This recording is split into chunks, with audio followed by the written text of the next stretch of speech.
इस बार बिहार विधानसभा का चुनाव सभी राजनीतिक बिहार की जितनी भी पार्टियां हैं उनके लिए काफी संघर्ष भरा हो सकता है, क्योंकि इस बार विधानसभा चुनाव लड़ने की तैयारी में शहाबुद्दीन के बेटे यानी कि ओसामा साहिब हो गए। हिना साहिब ने इसका ऐलान कर दिया है। तो आखिर किस एमएलए का टिकट कटेगा ये हम आपको बताने जा रहे हैं। नमस्कार, आप देख रहे हैं आगाज फर्स्ट न्यूज और मैं हूं यति आपके साथ। बिहार में इस साल के अंत में विधानसभा चुनाव होने हैं, लेकिन सीटों को लेकर अभी से दावेदारी तय होने लगी है।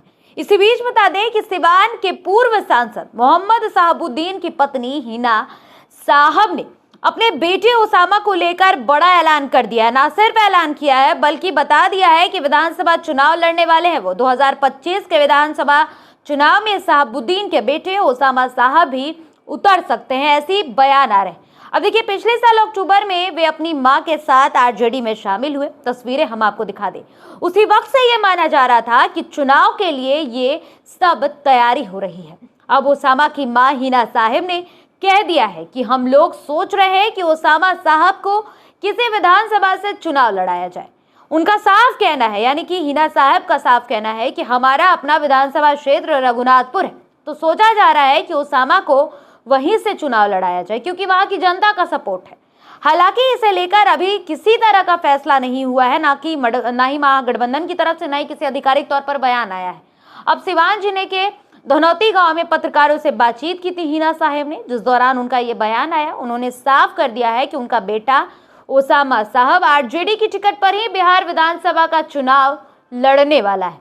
माना यह भी जा रहा है कि हिना साहिब का यह जो बयान है वो एक तरह से इशारा है कि उन्हें महागठबंधन में रघुनाथपुर सीट चाहिए। उन्होंने दावा कर दिया है। अब हिना साहिब की इस घोषणा के बाद सिवान का सियासी तापमान गर्मा गया है। वहीं शहाबुद्दीन को लेकर हिना साहिब ने कह दिया है कि हर साल की तरह इस साल भी श्रद्धांजलि सभा का आयोजन किया जाएगा। एक सवाल पर यह भी आ रहा है कि आरजेडी की ओर से ये सवाल पक्का हो सकता है। इस पर हिना साहब ने कहा है कि पार्टी में हम लोगों की वापसी हुई है, तो पार्टी की तरफ से ही जो मनाई है वो जाएगी श्रद्धांजलि कार्यक्रम, क्योंकि वो पार्टी के पूर्व सांसद रह चुके थे, यानी कि शहाबुद्दीन आरजेडी के पूर्व सांसद थे। हालांकि देखना होगा कि लालू यादव और तेजस्वी यादव रघुनाथपुर सीट ओसामा को देने के लिए तैयार होते हैं कि नहीं। फिलहाल रघुनाथपुर विधानसभा सीट के समीकरणों की अगर बात की जाए तो ये सीट आरजेडी के खाते में रही है। यहाँ से हरिशंकर यादव विधायक हैं। अगर ये सीट ओसामा को दी जाती है तो इस सीट से पिछले 2 बार से लगातार विधायक रहे हरिशंकर यादव का टिकट कट सकता है। विधायक हरिशंकर यादव सिवान के दिवंगत पूर्व जो सांसद रह चुके हैं शहाबुद्दीन और उनके परिवार के बेहद करीबी भी माने जाते हैं, और वो शहाबुद्दीन परिवार के हर छोटे बड़े मामलों में हमेशा तस्वीरों में नजर आ जाते हैं। ऐसे में चर्चा इस बात की भी हो रही है कि रघुनाथपुर से हरिशंकर यादव को हटाना और ओसामा को टिकट देने का जो फैसला होगा वो लालू यादव और तेजस्वी यादव के लिए बहुत मुश्किल होने वाला है। बता दें कि 2024 के लोकसभा चुनाव में हिना साहिब को आरजेडी से टिकट नहीं मिला था, तो उन्होंने निर्दलीय चुनाव लड़ा था, बागी हो गई थी। हालांकि लोकसभा चुनाव में उन्हें हार का सामना करना पड़ा था।